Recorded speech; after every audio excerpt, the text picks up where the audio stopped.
Hello guys, kama wewe ni mwanaume na unataka kabisa ufanikiwe kiukweli kabisa katika maisha yako, please na kuomba sikiliza maneno ambayo nimekuandalia leo. Nimeandaa vipengele 10 ambavyo naamini ukiwa makini sana kuhusiana na haya mambo ambayo nakwenda kuambia sasa hivi, kweli Mungu atakusaidia. Kitu cha kwanza kabisa ambacho mwanaume unatakiwa ukifanye, epuka kabisa kulala na wanawake tofauti. Na kuambia kabisa epuka kuchanganya wanawake. Kwa nini nasema hivi? Huo ni mtego ambao unakurudisha nyuma sana kabisa na ndoto zako. Kumbuka kwamba wanawake huwa wanamletea mtu bahati maishani na pia wanapoteza mtu kabisa katika maisha.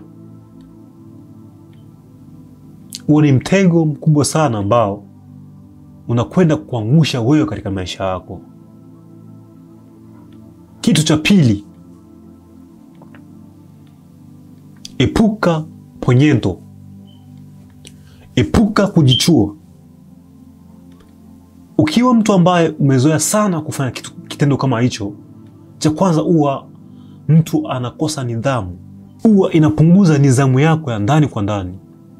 Huwa mtu anakuwa na kibaridi fulani hivi katika maisha yake. Katika tuseme like ukiwa tuseme na marafiki zako, okay? Huwa mtu anakuwa anajifeel tofauti sana kwa sababu ya kitendo hicho. Na pia ponyento huwa inamweka mtu mbali sana kabisa na ndoto zake ambazo anazozipanga. Kwa hiyo nakuomba please epuka kitu kama na hicho. Uwe serious na maisha yako.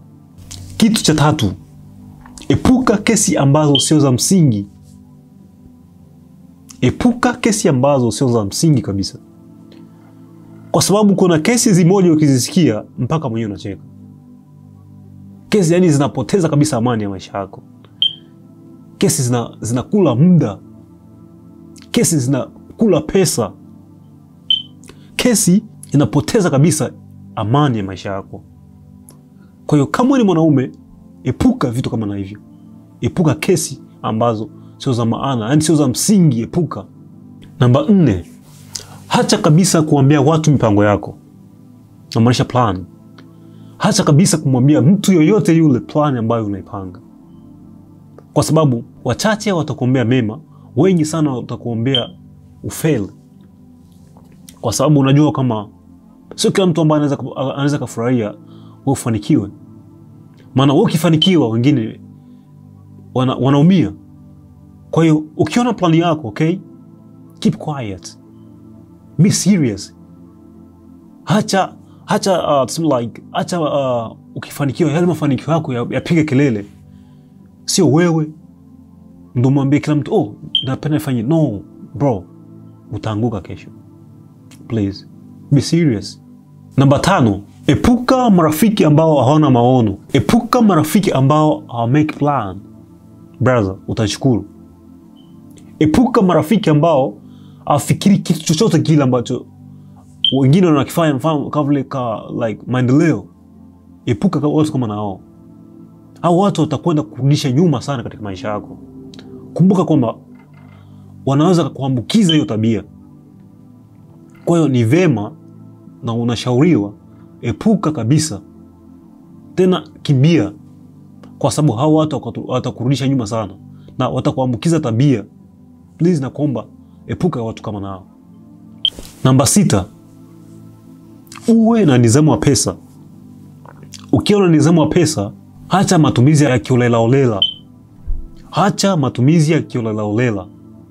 Hayo matumizi ya kiolela huwa inarudisha sana mwanaume nyuma. Hiyo namba 6. Namba 7, acha kuahirisha mambo. Kumbuka kama kesho haipo mikononi mwako. Kesho haipo mikononi mwako. Leo ndio nafasi yako. Namba 7, acha kuahirisha mambo. Kumbuka kwamba kesho haipo mikononi mwako. Kwa leo ndio nafasi yako. Okay? na leo ndio nafasi yako. Naomba ipiganie.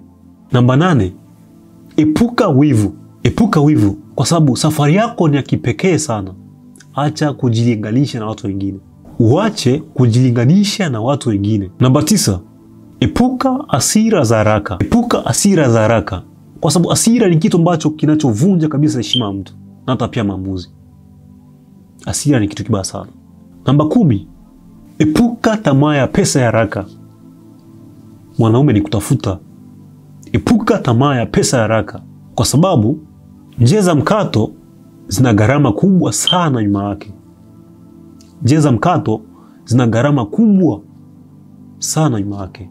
Nitakuomba tu weka comment yako hapo chini kama unaweza kupata namba 11 vingine kuongezea, tutashukuru. Na hii ni Open Your Mind channel. Pia nitakuomba usikose kusubscribe na pia comment. Asante.